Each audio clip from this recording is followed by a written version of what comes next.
I am joined by Fede, Alvarez, and Rodo Sayagues, the writers and the director of Don't Breathe 2. Yay! Thanks Hey, for joining, guys. eh, excited to be here. So tell us the spoiler-free version of what we can expect from this sequel. Well, it's usually I think a good sequel should have all the things you like about the first one, not in terms of elements, but in terms of feelings, like all everything you felt and the first movie that makes you go back in there for a second round. We should make sure we deliver that, with spades. But also, you need to have an original story, and that's what this is all about. I mean, the first one was really about the two of us as writers, making sure we were telling you a story you never heard before, right?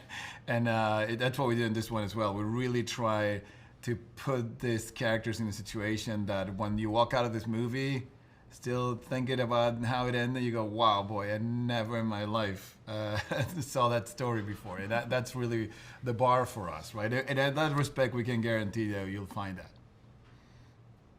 I will tell you that I am still thinking about it. I saw this a couple days ago, and I haven't Good. stopped thinking about it since. So, Good. That's good. so Fede, you directed the first installment in the series, and Rodo, you directed this sequel. What was that like for you, switching gears like that? Well, for me, it was an honor and a privilege. I think that this was the perfect project for me to make my debut as a director. It was a movie that it's a script that we wrote together.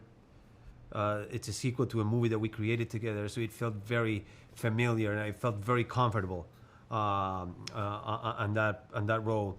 So it was both challenging and a huge responsibility, but also a lot of fun and a huge honor for me to do this. Awesome. And Fede, what was it like for you then to be the writer on this and then to pass along, I guess, the reins for the directing chair?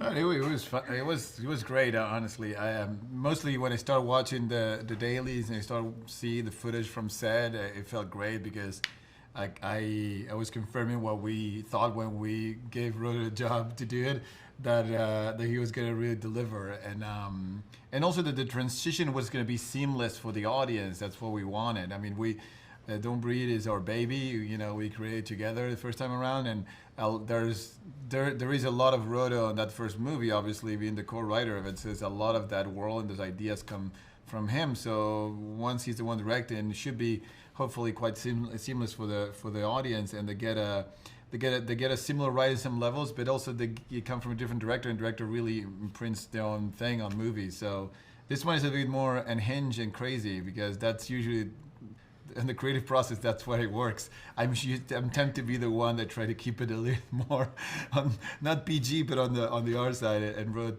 takes to take it on the other side. So for horror fans, they will be glad that he's the one at the helm. Yeah.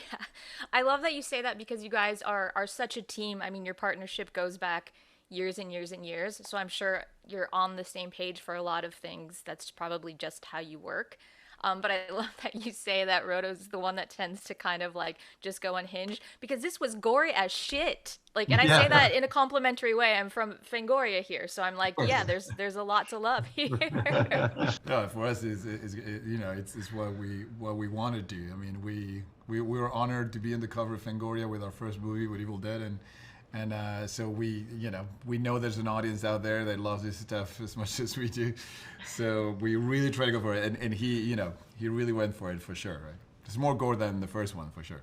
Definitely. Yes. Yeah. I like some gross stuff, and I was definitely cringing at a few points. So congrats. Do you have, I don't know if you can say this without giving any spoilers, but do you have a favorite, like, kill or just favorite effect?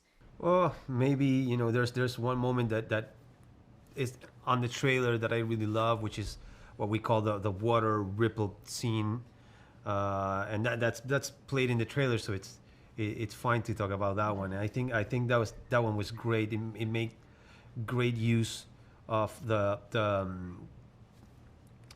nature of the mechanics of this story and how the character behaves. He's able to pinpoint where these guys are just by feeling the water ripples reaching his fingers. I thought that was great. It was a great visual idea, and it was a lot of fun to shoot. I'm really proud of that one. I think it works great. The one that got me jumping my seat when I saw it was it's the head smash on the greenhouse. You know, it's not much of a spoiler, but no one knows who's gonna be smashed, head smashed in the greenhouse. But someone does, and I really want to watch the shots of that because it's all practical effects, like just the same philosophy that we had on Evil Dead, that it was gonna be no CG gore, no CG blood. It's just everything is practical, everything is on camera. Applies to this movie as well. So that was one of those that when the audience see the movie, they don't know what I'm talking about. It's one of my favorite moments when it comes to horror and gore. Do you know how much blood you went through on this movie? Uh, well, I don't know. I think we didn't keep count, but there was plenty of blood. And you only realize that, being my first movie, I was like, no, let's do this practical. Of course, and we're like, you sure? Yes, let's do it practical. Okay. And then you shoot, and you get your first take, and you go like, okay, let's do it again. And only then you realize that you have to clean a whole mess. The whole set is all soaked in blood, and you go like, now I get it. Why it's so tricky. So that would happen very often. You gotta hose everything down, including the actor, and then Yeah. Change clothes, reset wardrobe for everybody. Like you're waiting for hours. Well, you just know that there's a lot of us that appreciate the extra work that goes into that because practical effects all the way.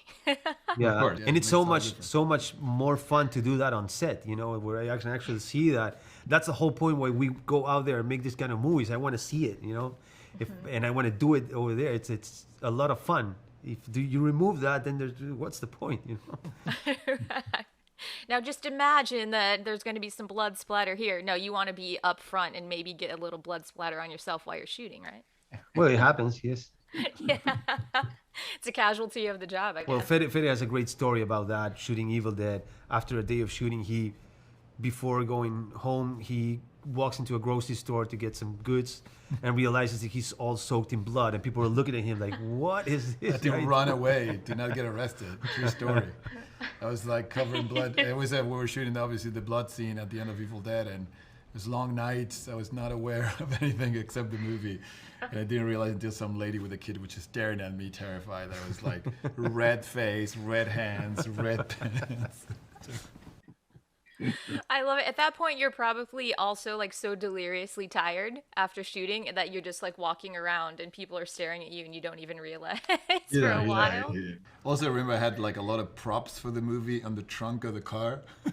And I was worried that I was gonna arrest it. I gotta find a limb. I had like limbs in the of like fake stuff that were used in the movie, and I had a shovel as well. I was like, how am I gonna explain to someone that these are not real limbs? Yeah, it's a good thing no one put in a call for the guy covered in blood, because if you got pulled over with all that shit in your trunk, I don't know. I don't know if we would have a Don't Breathe 2 right now. No cop has ever heard an explanation. Like, look, I'm shooting a movie. It's fake, I promise. There's your sets in this are really cool. The locations are awesome. And it allows for some really gorgeous sequences. And I say sequences because there's multiple like very long shots that had to just require like ultimate precision from everybody, and it's gorgeous. It's gory, but it's gorgeous. Yeah, we built a lot of sets, and I'm very grateful that we had Dave Warren, our production designer, who always never said no to me. It was like at first we were only gonna build like 3 or 4 sets, and it ended up being like 20 sets, and he was like, yeah, let's do it. And he did such a beautiful and amazing job. Then, when everything was ready, you just put the camera in there and everything looks amazing. So it props to all the team, everybody that makes this movie look the way it looks.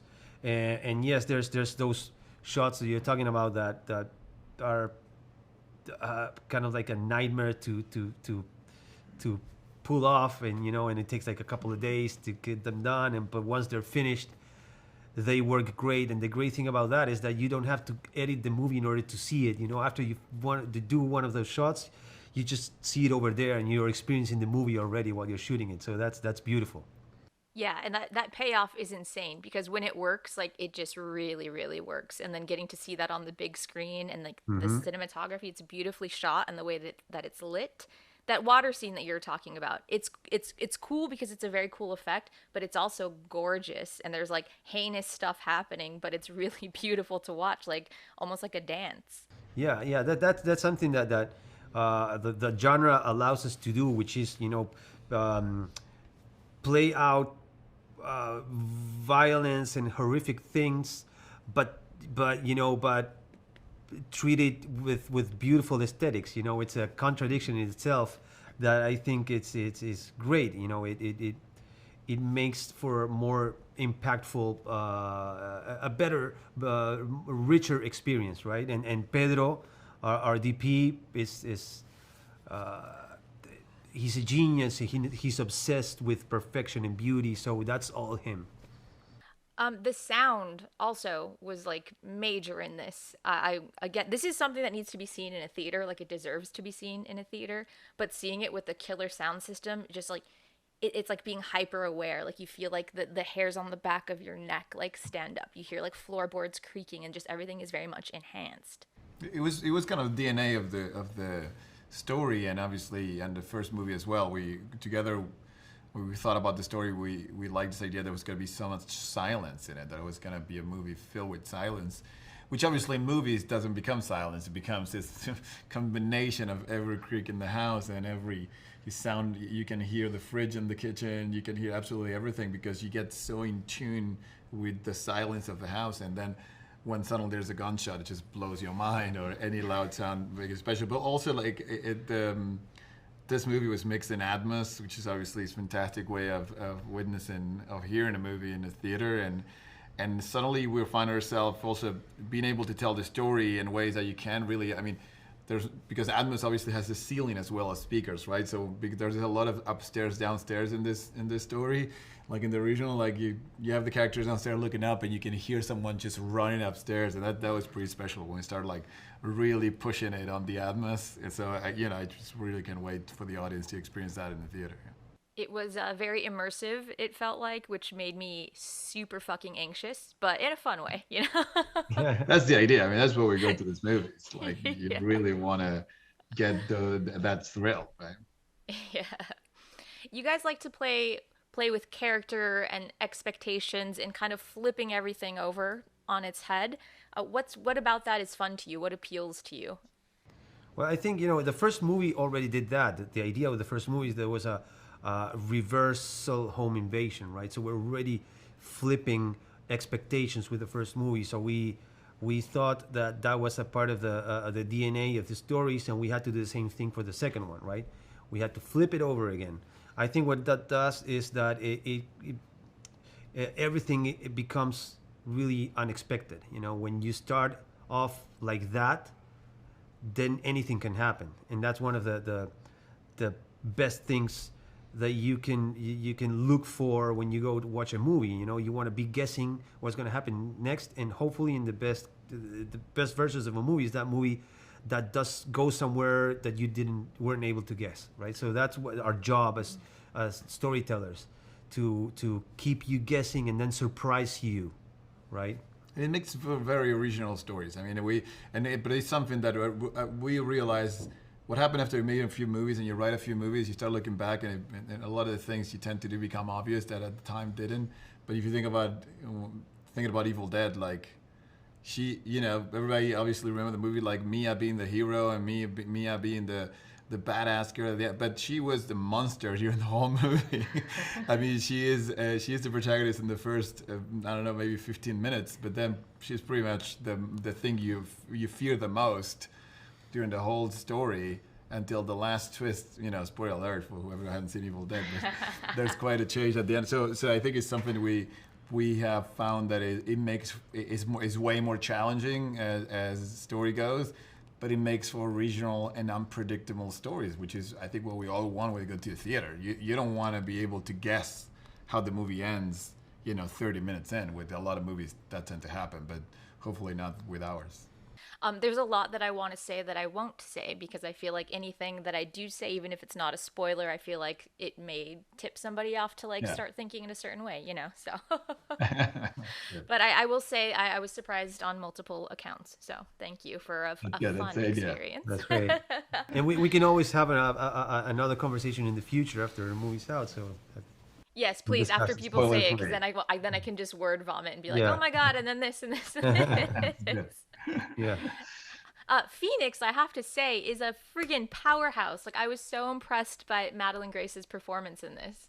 Yeah, she's amazing. We were impressed as well. We were lucky that she showed up for the auditions. We knew right away that she was going to be Phoenix.